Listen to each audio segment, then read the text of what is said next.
ቀጥታ ሰዎች ማርያምን እያመለኩ ነው፣ ኦርቶዶክሳውያን ማለት ነው። ነገር ግን በማርያም በስተጀርባ ደግሞ ማን ነው ያለ? አሁን በኢትዮጵያ ኦርቶዶክስ ተዋሕዶ ቤተክርስቲያን ድርሳን የተጻፈላት፣ ገድል የተጻፈላት፣ ታምረ ማርያም የተጻፈላት፣ አርጋኖን ቱላዳን የተጻፈላት፣ ራእየ ማርያም የተጻፈላት፣ ባረቶት የተጻፈላት በአጠቃላይ ወደ 12 መጽሐፍቶች የተጻፉላት ማርያም በውኑ የኢየሱስ ክርስቶስ እናት ማርያም ነች ብላችሁ ታስባላችሁን? በፍጹም። እንደዛ የምታስቡ ከሆነ ተሳስታችሁ ከጸጋው ተለይታችሁ ወድቃችኋል ወገኖቼ። የኢየሱስ ክርስቶስ እናት ማርያም በመጽሐፍ ቅዱሳችን በሉቃስ ወንጌል ምዕራፍ 1 ቁጥር 48 ጀምሮ ስንመለከታት እጅግ ቅንና ትሁት ያመነች ንጽሕት ትውልድ ሁሉ ብፅዕት የሚላት እንደሆነች ቃሉ በደንብ ያስተምረናል። በግብረ ሐዋርያት 1 ላይም ከሐዋርያት ጋር ስትተጋ እንደነበር በጸሎት ይነግረናል መጽሐፉ። እንግዲህ ይህቺ ማርያም አስቀድሞ ጌታችን መድኃኒታችን ኢየሱስ ክርስቶስ ከመወለዱ በፊት ለ700 ዓመት ነቢዩ ኢሳይያስ ድንግል ትጸንሳለች ወንድ ልጅንም ትወልዳለች ብሎ ትንቢት የተናገረላት ነች። ይህ ትንቢት ይፈጸም ዘንድ ግድ ሆኖ እንግዲህ በመንፈስ ቅዱስ ተጸንሶ ጌታችን መድኃኒታችን ኢየሱስ ክርስቶስ ከቅድስት ድንግል ማርያም ተወልዷል። ይሄ የማይካድ ሐቅ ነው። ከዚህ ውጪ ከተጻፈላት ውጪ ማርያምን አምላክ ነች ማለት ለማርያም መዘመር፣ በማርያም ስም የማስፈራሪያ ስብከት መስበክ ይሄ በእግዚአብሔር ያስቀጣል፣ ያስጠይቃል። ወገኖች ያስጠይቃል። ማርያም ታቦት ሰርቀው የመጡ ሰዎችን የንጉሱ ሰለሞን ሰራዊት በተከተላቸው ጊዜ እነዚህ ሳዶቅና አርያስ የተባሉ ካህናቶችን እንዲሁም ደግሞ አብረው የነበሩ ሰራተኞችን ቀዳማዊ ምኒልክን ጨምሮ ባህር ከፍላ ጠላት ገድላ እንዳሻገረቻቸው ከዛ በኋላ ግን ተሰውራ በሄደች ጊዜ የሆነ ድግምት ሲደግሙ እነዚህ ሰዎች እንደገና ተመልሳ ማርያም እነዚህ የሰለሞን ወታደሮች ሰራዊቶች ሲከተሏቸው ተገልጣ በመብረቅ እንዳስፈጀቻቸው ይናገራል። እውን ይሄ የኢየሱስ ክርስቶስ እናት ማርያም እንደዚህ ገዳይ ነች ማለቱ ተገቢ ነው? ተገቢ ነው። ስለዚህ የማርያምን ስብዕና ያቃለለ የማርያምን ማንነት ውድቅ ያደረገ ትምህርት ነው በራሱ ትምህርቱ። ስለዚህ የጌታችን የኢየሱስ ክርስቶስ እናት ማርያም ያመነች ነች፣ ንጽሕት ነች፣ ቅድስት ነች። ከዚህ ውጪ በፍጹም ሌላ የተሰጣት ክብር የለም። ዝም ብላችሁ ጉንጫ አልፋ የሆነ ክርክር አትከራከሩ። ስለዚህ ይህንን ሐሳብ ዛሬ በደንብ እንናገራለን። ርቀው የነበሩትን ሰላምን የሰጠች ቀርበው የነበሩትን ደግሞ ደህንነት የሰጠች እያልን ስንዘምርላት ነበረ፣ ስናመልካት ነበረ። በሰማይ ታላላቅ ብርሃናትን የፈጠረች ብቸኛዋ አዳኛችን ማርያም ነች እያልን ስንዘምርላት ነበረ። ስለዚህ አሁን እኛ የምንለፈልፈው ድሮ ባለመረዳት እኛን እንደምንዘምር ዛሬም የወንጌሉ እውነት ያልበራላቸው ሰዎች እየዘመሩላት ነው ያለ። ምእመናንን ወደ ሲኦል እየማገዱ ነው ያለ። ስለዚህ ይሄ የሐሰት ትምህርት በቃሉ እውነት መፍረስ አለበት ወገኖች። ስለዚህ ቶሎ ብለን ኮፒ ሊንኩን ከፍ ካደረግን በኋላ በቀጥታ ወደ ትምህርታችን እንገባለን፣ ወደ ውይይታችን እንገባለን ማለት ነው። ጌታ ዘመናችሁን ይባርክ። ኮፒ ሊንክ እያደረጋችሁ ያላችሁ ወንድሞቻችን እህቶቻችን በእውነት እግዚአብሔር ዘመናችሁን ይባርክልን። ሃሌሉያ። ስሙኝ በደንብ ጠዋት ላይ 2 ጊዜ ነው ያስወጡኝ። አሁንም እንዳያስወጡኝ ውሸት አይደለም። ታች ኮበ አንድ ሰው ማን ነው ሶሊ ውሸት የሚለው ይኸው እዚህ መጽሐፉን ይዤዋለሁ እኔ። አሁን ቢሮ ስለሆንኩኝ መጽሐፉን ይዤዋለሁ። ጠዋት እንዲያውም ቤት ነበርኩኝ። አሁን ግን ያለሁት ቤት ስለሆነ ቢሮ ስለሆነ በቀጥታ ማስረጃውን እያሳየው ነው ከእናንተ ጋር የምወያየው ማለት ነው። እኛ ያለ ማስረጃ በፍጹም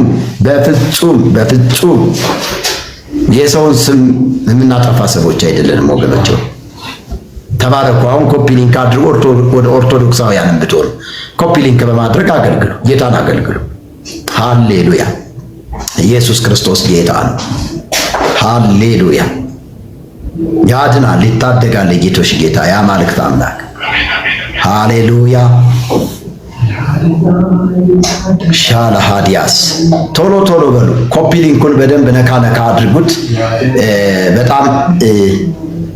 በጣም ሪፖርት እየተደረገ ስለሆነ ማለት ነው። ጌታ ይባርካችሁ፣ ዘመናችሁን ይባርክ። ለበረከቱ ሰላም ብያለሁ ወዳጅ። ሃሌሉያ! ኢየሱስ ለዘላለም ጌታ ነው። አሜን አሜን። ድምጽ የለካ ብዙ አይሰማም ማለት ነው። አሜን አሜን። ይሰማል በደንብ ይሰማል። በጣም ጥሩ በጣም ጥሩ። ጠዋት ላይ በሪፖርት አስወርደውኝ ስለነበረ አሁን ግን ኮፒ ሊንኩን ከፍ እናድርገውና ወደ ሐሳባችን ገብተን እንድንወያይ ነው።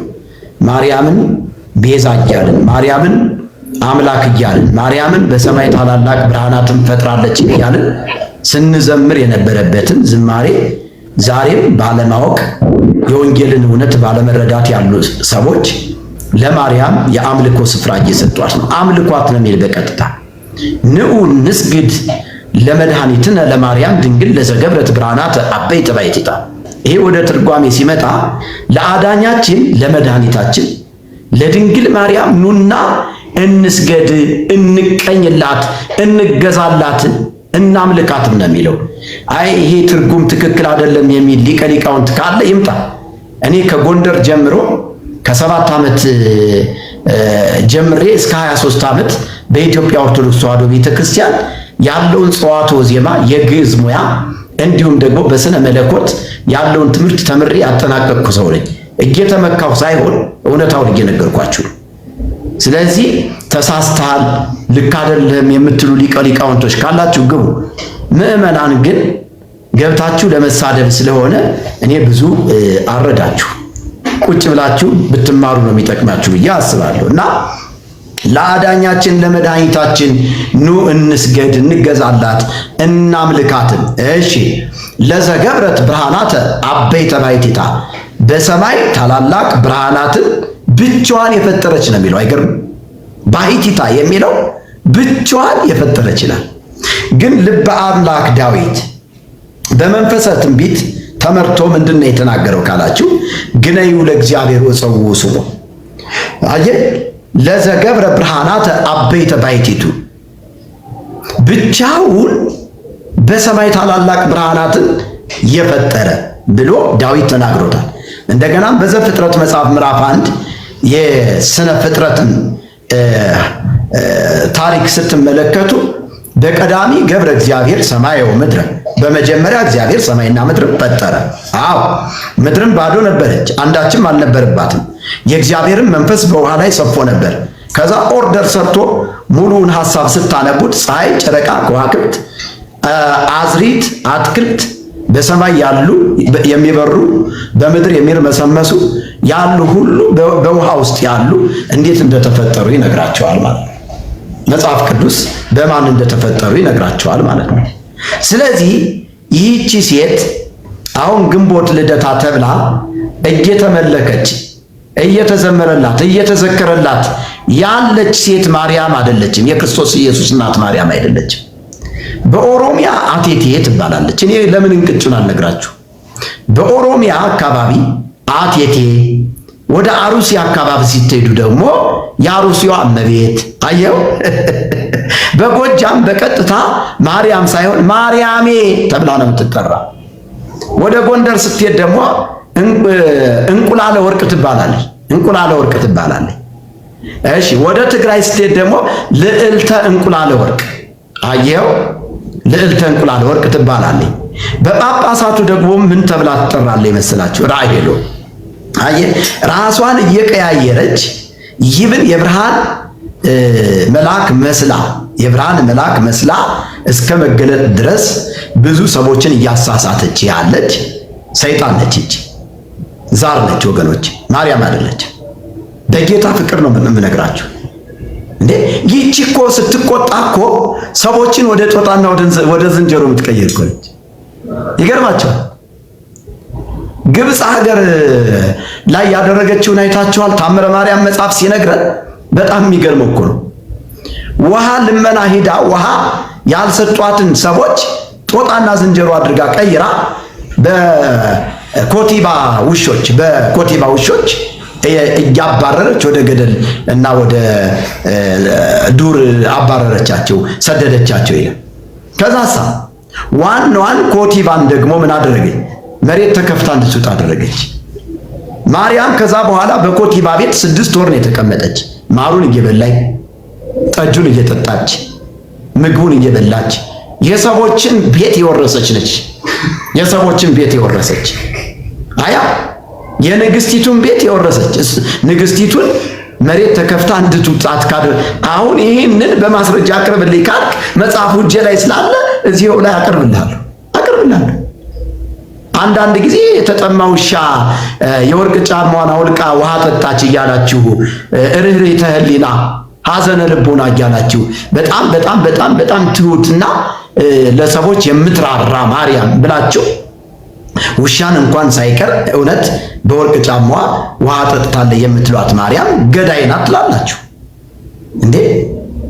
ነገረ ማርያም እኮ ገጽ 630 ላይ ገብታችሁ ስታነቡት እኮ ምን እንደሚል ታውቃላችሁ? ዛፍ ነፋስ ሲነቀንቀው ቅጠሉ እንደሚረግፍ እንደዛ ለስዕልሽ የማይሰግድ ቢኖር አጥንቱ ተበታትኖ ይጥፋ ይላል። አጥንቱ ተበታትኖ ይውደቅ ይላል። እንደገና ታምረ ማርያም ደግሞ ድንግልና ኪለ ይረግሙ በሰይፈ ገብርኤል ይትገዘሙ ወበስቃየ እሳት ይመሙ ይላል። ድንግልናሽን የማይቀበሉ ሰዎች ቢኖሩ በገብርኤል ሰይፍ ተቆራርጠው አርረው ከስለው ይውደሙ፣ በእሳተ ገሃነምም ይውደቁ ይላል። እኔ በትክክል ያነበብኩትን ነው የምነግራችሁ። ይገርማችኋል። ሌላ ይሄ የቅዱስ ያዕቆብ ወንጌል የሚባል መጽሐፍ የብቻ የተጻፈ አለ በኢትዮጵያ ኦርቶዶክስ ተዋሕዶ ቤተክርስቲያን። ሰሎሜ አንድ ቀን ሲያቅለበልባት እንዲያው ሰዎች ያሙሻል ማርያም አለቻት፣ ክርስቶስን ከወለደች በኋላ ምን ብለው ስትላት፣ እንዲያው ድንግል አይደለሽም እያሉ ድንግልናሽ ተወስዷል እያሉ ያሙሻል አለቻት። ኧረ በፍጹም ድንግል ነኝ አለች። ከዛ እንግዲያማ እኔ ቼክ ማድረግ አለብኝ ብላ በብልቷ ጣቷን አስገባችው ነው የሚለው። አንተ እኔ አሁን ይሄን ለመናገር ራሱ ይዘገንነኛል። ይሄ የግብረ ሰዶም መንፈስ ነው። በጌታ በኢየሱስ ክርስቶስም ከምድራችን ኢትዮጵያ የተገለበጠ ይሁን። ጣቷን በብልቷ ስታስገባ ጣቷ እንደ ፕላስቲክ ተጨማደደ፣ ተቃጠለ ይላል። እና አሁን ይሄንን ትምህርት ሕይወት ያስገኛል ብለህ ማስተማርህ ሊቀ ሊቃውንት የምትባለው ሰውዬ ምን ነክቶ ነው ግን? እንዲያው ምን ነክቶ ነው? አሁን ብልት ውስጥ ጣት ማስገባት እንትን ማለት። አንድ ጊዜ የማርያምን ጡት አባ ጊዮርጊስ ዘጋስጫ ጠባ፣ በፍቅርሽ ነደድኩ ብሎ በማርያም ፍቅር ነዶ ማለት ነው። ከዛ በኋላ ና በቃ ይሄንን ጡቴን ጥባ ብላ አጠባችሁ። አሁን ይሄ ትምህርት የአጋንንት ትምህርት አይደለም ወገኖች። ይሄ በአት ትምህርት የተበረዘ አንለውም፣ የአጋንንት ትምህርት ነው የምንለው። የተበረዘ ወንጌልም አንለውም፣ የአጋንንት ትምህርት የክህደት ትምህርት ነው የምንለው ወገኖች። ከዚህ ቡትቶና ድሪቶ ከሆነ ትምህርት ውጡ ወገኖች፣ ውጡ። ኢየሱስ ብቻውን አዳኝ ነው። እኔ የበራልኝ ወንጌል በእውነት ያበሳጨኛል። ይሄንን ትምህርት ስሰማ ማለት ነው። መልካ ስዕል ምንድን ነው የሚለው? ወእሰግድ ካይበ ለድንግልና ኪክሌ ወእሰግድ ስልሰ ለስዕልኪ ቅድመ ጉባኤ ዘኢሰገደ ምንድነው? ለስዕልኪ ቅድመ ጉባኤ በስጋሁ ወበነፍሱ ኢይርከብ ትንሣኤ። ኧረ ተው እባክህ፣ ማንን ነው የምታታልለው? ይሄ ጀዝባ ያደረገ መንፈስማ ዛሬ እንወገዋለን። አንድ ቄስ አለ፣ ገብተህ ማውራት ከቻልክ ግባ። መምህር መዝገቡ ጠዋትም ስትሳደብ ነበር፣ አሁንም ትሳደባለህ። ለስዕልሽ 3 ጊዜ ሰግዳለሁ። ለስዕልሽ ከመስገድ ወደ ኋላ ያለውን ሰው በነፍሱም በስጋውም ትንሣኤ አያገኝም ብላችሁ ጻፋችሁ። እኔ በነፍሴም በስጋዬም ትንሣኤ ያገኘሁት በክርስቶስ ኢየሱስ ሳምን ነው። አሜን። ሃሌሉያ! ኧረ ኢየሱስ ክርስቶስ ጌታ፣ ኢየሱስ ጌታ። ማንን ነው አንተ ብታታለህ? አቡነ መርካቶም እንግዲህ ገባ ገባ እያሉ ነው። አቡነ ምሳሌ የሚባሉም ተፈጥረዋል። ግቡ። እኛ ምንም ችግር የለብን። ሌላው አሁን ዛሬ ያነሳሁትኝ አንድ ሐሳብ አለ። እሱ ምንድነው? አንቀጸ ክብሮሙ ለቅዱሳን ትውብ ሰላም ለርሑቃን ወዳህና ለቅሩባን። ይሄ ወደ ትርጓሜ ሲመጣ ርቀው ለነበሩ ሰላምን፣ ቀርበው ለነበሩ ደህንነትን የምትሰጥ ማርያም ነች ይላል። ደህንነትን የምትሰጥ ማነች አለ? ማርያም ነች አለ። በእውነት በዚህ አረፍተ ነገር ላይ የኢየሱስ ክርስቶስ የመስቀል ሥራ እንደተሸፈነና የኢየሱስ ክርስቶስ የመስቀል ሥራ ውድቅ እንደተደረገ ነው የተመለከትኩት። በእውነት ይሄ በጣም የሐሰት ትምህርት ነው ወገኖች። እንዴ ማርያም ርቀው የነበሩትን ሰላም ሰጠቻቸው ማለት ምን ማለት ነው ወዳጅ? ግባና እስቲ ከኔ ጋር አውራ። ኧረ ሃሌሉያ! ማን ነው ከኔ ጋር መወያየት የሚፈልግ? ግባ። ምንም ችግር የለብኝም ወዳጅ። ክብር ለኢየሱስ ክርስቶስ ይሁን። ሃሌሉያ! ይሄ የጠላት ሐሳብ ነው። መጽሐፍ ቅዱስ አሁን ግን እናንተ ርቃችሁ ለነበራችሁ በክርስቶስ ኢየሱስ ሆናችሁ በክርስቶስ ደም ቀርባችኋል፣ እርሱ ሰላማችን ነውና ሰላምን ያደርግ ዘንድ ጥልን በመስቀሉ ገድሎ በእርሱ ሁለንተናቸውን በአንድ አካል ከእግዚአብሔር ጋር ያስታርቅ ዘንድ ነው። መጥቶም ርቃችሁ ለነበራችሁ ለእናንተ ሰላምን፣ ቀርበው ለነበሩትም ሰላምን የምስራች ብሎ ሰበከ ይላል። ኤፌሶን መጽሐፍ ምዕራፍ 2 ቁጥር 13 እስከ 18 ገብተን ማየት እንችላለን። ከየት አምጥተው ነው የምየላባየ ለኢየሱስ የተሰጠውን? ይሄ ስርቆት ነው። ስርቆት ግን እውነቴን ነው፣ ይቅርታ አድርጉልኝ እንጂ የለመዳችሁት ዛሬ አይደለም። ታቦትን እንኳን ያክል ሰርቀን አበጣን ብላችሁ እንደ ታላቅ ጀብዱ ስታወሩ እንኳን አላፈራችሁም እኮ እናንተ። የተሰረቀ ታቦት በሙዚየም ተቀምጧል፣ በእንትን ተቀምጧል አክሱም ጽዮን ላይ እያላችሁ ይህን ይሄ የሐሰት ትርክት እንጂ እውነት አይደለም። የሐሰት ትርክት ባይሆን ኑሮ እስራኤል አትለቅህም ነበር እያንዳንዱ። ዛሬ ታቦቱ ባይጠቅምም ለቅርስነት እውነት ኢትዮጵያ ቢሆን እስራኤል ትፈልገዋለች። ይሄን እንትን እንዳትጠራጠሩ። ስለዚህ እናንተ አሁን ርቀው ለነበሩ ሰላምን፣ ቀርበውም ለነበሩ ደህንነትን የምትሰጥ ማርያም ነች ስትሉ ይሄንን ከየት ነው የሰረቃችሁት? ኤፌሶን መጽሐፍ ምዕራፍ 2 ቁጥር 13 እስከ 18 ክፍሉን ገብታችሁ አንብቡት። ከዚህ ሰርቃችሁ ነው ለማርያም ወስዳችሁ የለጠፋችሁት። አይሆንም። በእኔ ዘመን እንዲህ አይነት ነገር በእኔ ዘመን ይሄ አይሆንም። ማርያም የጽድቅ በር ነች ይላል። የጽድቃችን በር ኢየሱስ ነው። የጽድቃችን በር ኢየሱስ ነው። አነ ውእቱ ፍኖተ ጽድቅ ወሕይወት ወአልቦ ዘይመጽእ ኀበ አብ ዘእንበለ እንተ አብየ። እኔ እውነትና ሕይወት መንገድም ነኝ፣ በእኔም በቀር ወደ አብ የሚመጣ የለም አለ እንጂ በማርያም በኩል በእናቴ በኩል ሂዱ ግቡ አላለም። ይሄ ባዕድ ትምህርት ነው፣ እንግዳ ትምህርት ነው። በጌታ በኢየሱስ ክርስቶስ ስም ከምድራችን ኢትዮጵያ እንዲህ አይነቱ የሐሰት ትምህርት የተገለበጠ ይሁን፣ የተጠረገ ይሁን። ወንድሜ በእኔና በአንተ ዘመን እንዲህ አይነት የሐሰት ትምህርት መቀጠል የለበትም። እኛ እኮ እውነትን እውነት ሐሰትን ደግሞ ሐሰት ልንል ነው የተጠራ ነው። ሃሌሉያ! እስቲ አቡነ ምሳሌን እዚህ ጋር እናስገባቸው እስቲ። ግድ የለም እኔ እኮ ይገርመኛል። በክርስቶስ አምነው ወደ እውነተኛው ጽድቅ እንዲደርሱ እውነተኛ የጽድቅ በር የሆነው ኢየሱስ ክርስቶስን መቀበል አማራጭ ብቻ አይደለም፣ ግዴታ ነው። እንደ እግዚአብሔር ቃል ዛሬ አንድ ነን፣ አንድ ሆን። አቡነ ምሳሌ ምን ነው እንደዚህ ተፋፍነህ እንደዚህ ተሸፋፍነህ? ሚስጥሩ ደህና ነህ? የኔ ሌባ ደህና ነህ? እንዲሁ አሁን ቢከፍቱት ተንባይ እስኪ መላኪ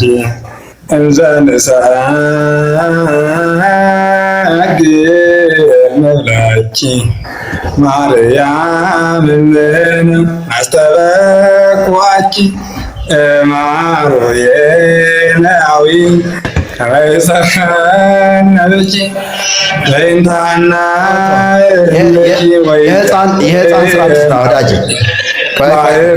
ቆይ እውቀት ካለ ባነሳሁት ነጥብ ላይ አውራ፣ ያለዚህ አስወርድሃለሁ። እዚህ ማርያም ምንን አስተበቋቂ አትበል። ለማርያም መስገድ ምንድን ነው እንዴ? ይሄንን እየሞገትኩኝ አንተ ማርያም ምንን አስተበቋቂ ትላለህ እንዴ? ሰላም ለኪን ዘንሰግድ ይሄ ሕፃናት ኩታራ ሲጮሁ የነበረውን አምጥተህ እዚህ ጸሎተ ማርያም አምጥተህ እዚህ ውዳሴ ማርያም ትደግምብኛለህ? አረ ስራ ይፈረሰ ይሁን ስራ ይፍረስ። በእውነት አንተ አሁን ዕውቀት አለህ? ዕውቀት ካለህ የምጠይቅህን እስቲ ባራ ማራ ወሊጦን እግረ ማጣ ሱርቲዮን የሚለው ምን ላይ ነው የሚገኘው? ይሄንን ከመለስክልኝ እኔ እውነቴን ነው ተነስቼ አጨበጭብልሃለሁ። የት ነው የሚገኘው? ባራ ማራ ወሊጦን እግረ ማጣ ሱርቲዮን እኔ